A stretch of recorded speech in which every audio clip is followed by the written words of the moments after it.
Puso klase sa masobra 1,000 ka eskwelahan sa Western Visayas, suspendido bangod sa malain nga tiyempo. Pagbaha na eksperyensyahan sa pila ka lugar sa probinsya sang Capiz, kag Aklan. Mga puso, shear line naman nagadala sang malaing nga tiyempo sa Western Visayas. Sunod sa Pag-asa, nakatutok Zen Kilanta.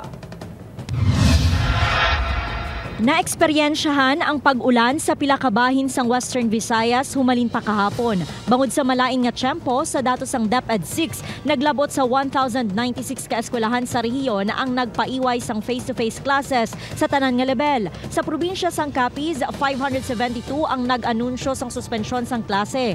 239 sa Aklan, 90 sa probinsya sang Iloilo, kag 195 sa Negros Occidental. Temporaryo nga nag-shift sa modular learning ang mga estudyante samtang yara sa ilang mga balay.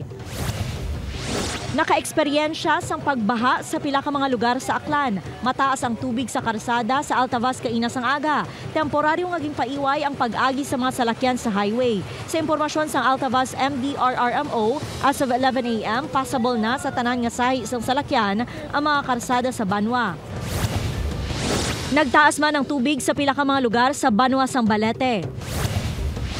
Sa Dumalag, Capiz, hindi magnubo sa 100 ka mga pamilya gikan sa 8 ka mga barangay ang ginpaidalom sa preemptive evacuation kasunod sang pagtaas sang tubig. May pila ka balay man nga ginsulod sang baha.